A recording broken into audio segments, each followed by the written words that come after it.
හරියටම ඉංග්‍රීසි මුල සිට සරලව. අයිබෝන් යාළුවනේ lesson number 60. 60 වෙනි පාඩමෙන් අද මම ඔයාලව හම්බෙන්න ආවේ තවත් present perfect tense එක. present perfect tense එක අපි පාවිච්චි කරන අවස්ථාවක් ගැන විස්තර කරන්න. මෙතනදී යාළුවනේ අපි පාවිච්චි කරන විශේෂ වචන තමයි for සහ since කියන වචන දෙක. මේ වචන වලින් එකක් අපි යොදා ගන්නවා. for එහෙම නැත්නම් since. මෙතනදී අපි හදාගන්න ප්‍රශ්නේ එහෙම නැත්නම් අහන ප්‍රශ්නේ තමයි how long කොපමණ කාලයක් how long කියන ප්‍රශ්න වාචී වචනය අපි මේ ආකාරයේදී යොදා ගන්නවා. හොඳයි එහෙමනම් අපි මේ වීඩියෝ එක තුළ කතා කරනවා for since කියන වචන දෙකේ පාවිච්චය සිදුවන ආකාරය එක ආකාරයක්. present perfect tense එක තුළ. අපි දන්නේ යාළුවනේ අපි කතා කරා tenses ගැන, කාල භේදය ගැන.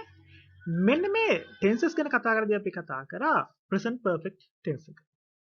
යම් කිසි දෙයක් සිද්ධ වෙලා තියෙනවා. යම් කිසි දෙයක් වෙලා තියෙනවා කියලා අපි පාවිච්චි කරන්නේ present perfect tense එක. මේ දේ වෙලා තියෙනවා. බලමු අපි කොහොමද ඒක හදාගත්තේ? boys live in Colombo. පිරිමි ළමයි කොළඹ ජීවත් වෙනවා කියන වර්තමාන මේක දැන් වර්තමාන කාල වාක්‍යයක් boys live in Colombo present tense එකක්. ඒ වාක්‍ය present tense. That sentence is in present tense. So boys live in Colombo. අපි කොහොමද මේ boys live in Colombo කියන වාක්‍ය present perfect tense එකට යොදාගන්නේ? යම් ඒ ක්‍රියාව සිදු වෙලා අවසానයි සිදු වෙලා තියෙනවා කියලා යොදාගන්නේ කොහොමද අපි? have lived. have කියන උපකාරී ක්‍රියාවක්. have කියන helping verb එක අපි යොදා ගන්නවා. එතකොට කොහොමද අපිට වාක්‍යය හදාගන්න පුළුවන් ඉන්නේ යනවලේ? boys have lived in Colombo. පිරිමි ළමයි කොළඹ ජීවත් වෙලා තියෙනවා. boys have lived in Colombo. boys have lived in Colombo. මෙන්න මේ විදිහට අපි සකස් කරගන්න present perfect tense එකේ වාක්‍ය අපිට පුළුවන් යාළුවනේ for since කියලා මෙන්න මේ ආකාරයට තවදුරටත් වාක්‍ය සකස් කරන්න. හොඳයි.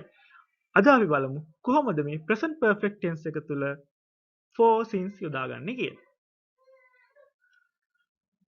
අපි සකස් කරගන්න ප්‍රශ්නේ තමයි යාළුවනේ කොපමණ කාලයක් මේ පිරිමි ළමයි කොළඹ ජීවත් වෙලා තියෙනවා. පිරිමි ළමයි කොපමණ කාලයක් කොළඹ ජීවත් වෙලා තියෙනවා. අපිට දැනගන්න ඕනේ පිරිමි ළමයි කොළඹ ජීවත් වෙලා තියෙනවා. කොච්චර කාලයක්ද මේ කට්ටිය ජීවත් වෙන්නේ? අපි අහන ප්‍රශ්නේ එතකොට how long කියන වචනේ තමයි යොදාගන්නේ. ප්‍රශ්නය ඇසීම සඳහා අපි යොදාගන්නේ යාළුවනේ how long.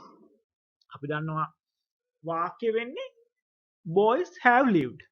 එහෙමනම් මේ වාක්‍ය අපි ප්‍රශ්නෙට හරවගද්දී යාළුවනේ have කියන උපකාර ක්‍රියාව boys කියන subject එකට ඉස්සරහට එන්න ඕනේ. boys කියන subject එක. boys කියන කර්තෘගෙන් ඉස්සරහට එන්න ඕනේ. එහෙමනම් have boys lived. boys have lived. have boys lived බවට පත් වෙනවා. එතකොට අපි මේකට එකතු කරනවා how long කොච්චර කාලයක්ද? කොහොමද අපිට එතකොට ප්‍රශ්නය අහන්න පුළුවන්? how long have boys lived in Colombo? පිරිමි ළමයි කොච්චර කාලයක් කොළඹ ජීවත් වෙලා තියෙනවද? අපි දැන් දැනගන්න ඕනේ මේ පිරිමි ළමයි කොච්චර කාලයක් තිස්සේ කොච්චර කාලයක් කොළඹ ජීවත් වෙලා තියෙනවද? මේ කට්ටිය කොළඹ ජීවත් වෙලා තියෙන්නේ. එහෙනම් කොච්චර කාලයක්ද? අපේ උත්තරය වෙන්නේ යාළුවනේ ආකාර දෙකකට දෙන්න පුළුවන් මෙතනදී අපිට උත්තර. අපි for යොදාගෙන කියනවා. Boys have lived in Colombo for 2 years. පිරිමි ළමයි අවුරුදු දෙකක් කොළඹ ජීවත් වෙනවා.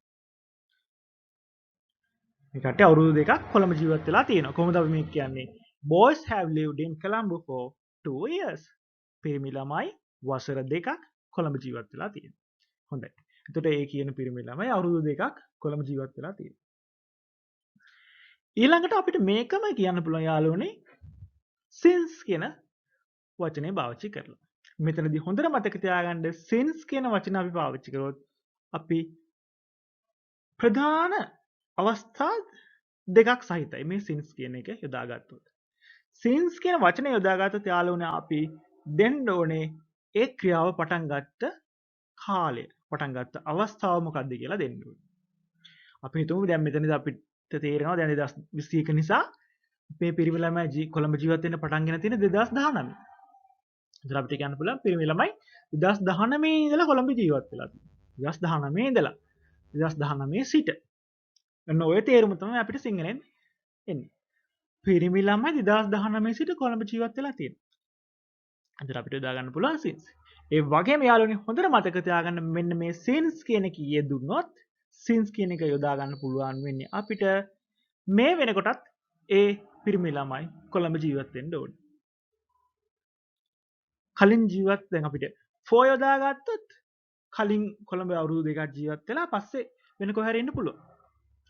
පිරිමි ළමයි වසර දෙකක් කොළඹ ජීවත් වෙලා තියෙනවා. ඊට පස්සේ නැවත වසර 3ක් නුවර ජීවත් වෙලා තියෙනවා. ඒ වගේ අවස්ථාවල අපිට for එක යොදා ගන්න පුළුවන්. for එක. Boys have lived in Colombo for 2 years and 3 years for Kandy. 4 years for 3 years in Kandy. ඒ විදිහට අපිට යොදා ගන්න පුළුවන්. නමුත් අපි since යදුවොත් යාළුවනේ එතන අපි අවස්ථා දෙකක් ඉදිරිපත් කරා මොනවද? ඒ අපි පටන් ගන්න අවස්ථාව දක්වන්න ඕනේ. ඒ වගේම ඒ ක්‍රියාව මේ දක්වත් සිදු වෙන්න ඕනේ.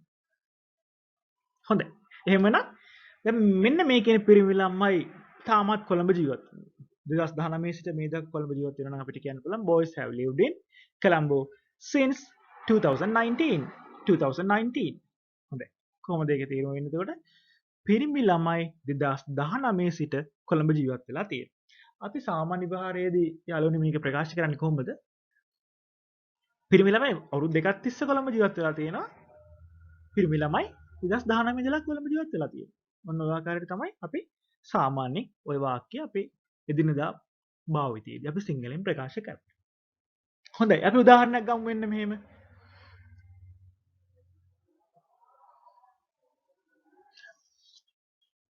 අපි කියනවා යම්කිසි කෙනෙක් කෑම කනවා විනාඩි 30ක්. මොකක් හරි කෑමක් විනාඩි 30ක්. හිතමු නිමල් විනාඩි 30ක් කෑම කෑවා. අපිට කියන්න පුළුවන් ඒකට කොහොමද? Nimal have eaten food for 30 minutes. Nimal විනාඩි 30ක් තිස්සේ කෑම එක කෑවා. අපි කොහොමද ඒකට කියන්නේ? Nimal have eaten the meal for 30 minutes. අපි එකෙන් අර්ථවත් කරනවා මේ සිද්ධිය විනාඩි 30ක් තිස්සේ යා කරනවා. විනාඩි 30ක් තිස්සේ කනවා. විනාඩි 30ක් තිස්සේ කාලා තිනවා. එතකොට අපිට මෙන්න මේ කියන නිමල් කියන පුද්ගලයා මේ දක්වත් මේ කෑම එක කනවනම් කොහොමද අපි යාළුවනේ කියන්නේ? Nimal has eaten the meal since දැන් හිතමු අපි වෙලාව 3යි කියලා 2:30 ඉඳලා කනවා. කොහොමද අපි කියන්නේ? Nimal has eaten the meal since 2:30 pm. ඔය විදිහට අපිට for සහ since යොදා ගන්න පුළුවන්. for කියන එක අපි යොදා ගන්නවා කොච්චර කාලයක් ඒ දේ වෙලා තියෙනවද කියලා කියන්න. ඒ වගේම since කියන එක පාවිච්චි කරලා අපි විශේෂ අවස්ථා දෙකක් කිව්වා. ඒ කාර්ය පටන් ගත්ත අවස්ථාව සහ ඒ සිද්ධිය මේ දක්වා වෙන්න ඕනේ කියන එක. හොඳයි. ඊළඟ වීඩියෝ එක තුලින් අපි මෙන්න මේ for since කියන එකේ තවත් භාවිතයක් කතා කරමු. එහෙමනම් අපි මෙතනින් මේ වීඩියෝ එකෙන් සමුගමු. මම ඉංග්‍රීසි YouTube නාලිකාවෙන් thank you.